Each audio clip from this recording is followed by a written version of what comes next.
दुनिया में एक ऐसी शहद भी मौजूद है जिसकी एक बोतल की कीमत लाखों रुपए है, जो न सिर्फ मीठा है बल्कि सांस की बीमारियों से लेकर दिल की आर्जी तक का कुदरती इलाज है, जिसे निकालने के लिए लोग अपनी जान खतरे में डालकर पहाड़ों पर चढ़ते हैं और जिसका जायका इतना लाजवाब है कि एक कतरा जुबान पर रखते ही जन्नत का सा मजा आता है। ये शहद कहाँ से आता है? क्या वाकई शहद से लाइलाज बीमारियां ठीक हो सकती हैं? और इंसान ने एक छोटी सी मक्खी से इतनी बड़ी दौलत कैसे हासिल की?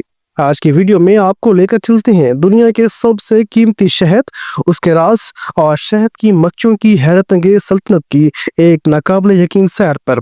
दुनिया का सबसे महंगा शहद कौन सा है?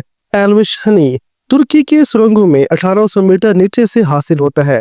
एक बोतल की कीमत 5000 यूरो है, जिसे अगर हम अपनी जुबान में कन्वर्ट करें तो ये 10 से 15 लाख रुपए बनते हैं। सबसे लजीज और मुफीद शहद सिद्र शहद। जी हाँ, सिद्र हनी। यमन में तैयार होने वाला ये शहद दिल, जिगर, मैदा, बांझपन और कैंसर तक में इस्तेमाल होता है। कदीम यूनानी, मिस्री और इस्लामी हिकमत में इसे शिफा का खजाना कहा गया है। साइंस क्या कहती है? शहद में पाया जाने वाला hydrogen peroxide, antioxidants and natural enzymes हमारे जिस्म को डिटॉक्स करता है, इम्यून सिस्टम को मजबूत करता है और एजिंग को सुस्त करता है।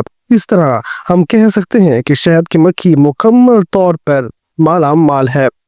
अब बात करते हैं शहद की मक्खियों के बारे में कि जंगल में किस तरह रहती हैं। शहद की मक्खियों की जंग, एक छोटी फौज की बड़ी कहानी।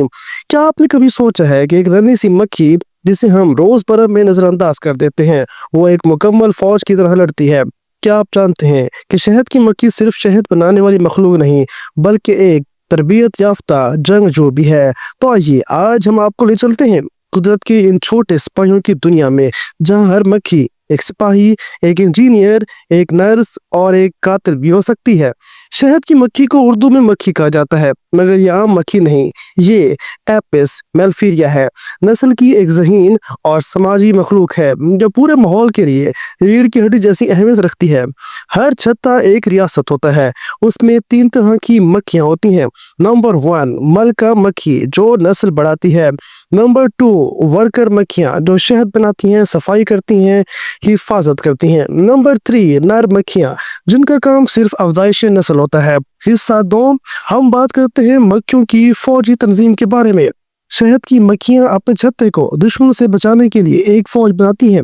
ये फौज गार्ड मक्खियाँ कहलाती हैं, जो छत्ते की दरवाजे पर पहरे देती हैं।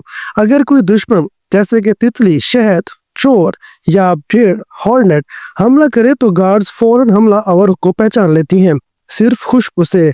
एक मक्खी पर हमला हो तो वो फेरोमोन छोड़ती है, एक केमिकल खुशबू जो पूरे छत्ते को खबरदार कर देती है, और यूं शुरू होती है एक जबरदस्त जंग। जी हाँ, मक्खियों की जंग। कुदरती सिपाही भीड़ जो मक्खियों की सबसे खतरनाक दुश्मन होती है, अगर छत्ते पर हमला करे तो सैकड़ों मक्खियां उसे घेर लेती हैं। ना वो काटती है ना डंक मारती है, बल्कि उसे घेर कर अपनी बॉडी से इतनी गर्मी पैदा करती हैं कि भीड़ इतने ही देर में अपने आप में ही पक जाती है। ये है कुदरत की वो टेक्नोलॉजी जो इंसान आज तक मुकम्मल तौर पर नहीं समझ पाया। शहद की साइंस के बारे में बात करें तो शहद सिर्फ मीठा नहीं, बल्कि ये कुदरत की एक दवा है। ये एंटी बैक्टीरियल, एंटी फंगल और एंटी ऑक्सीडेंट है। एक मक्खी अपनी पूरी लाइफ में सिर्फ 1 चम्मच के 12वें हिस्से के बराबर शहद पैदा करती है। यानी जो शहद हम 1 चम्मच में खाते हैं, उसके पीछे हजारों मक्खियों की मेहनत होती है। शहद की मक्खियाँ और इंसान। दुनिया की 80% फसलें शहद की मक्खियों की पॉलिनेशन की बदौलत इकट्ठी होती हैं। जी हाँ, अगर मक्खियाँ खत्म हो जाए तो इंसान सिर्फ 4 साल में भूख से मर जाएगा। ये अल्फाज हैं आइंस्टाइन के, मगर अफसोस इंसान ही आज शहद की मक्खियों का सबसे बड़ा दुश्मन बन चुका है। ज़रियात, शहद की मसनूई पैदावार और जंगलात की कटाई ने इनके वजूद को खतरे में डाल दिया है। अगर मक्खियाँ ख़त्म हो जाए तो हम भी 4 सालों में ख़त्म हो जाएंगे, अगर हम चाहते हैं कि फितरत बाकी रहे।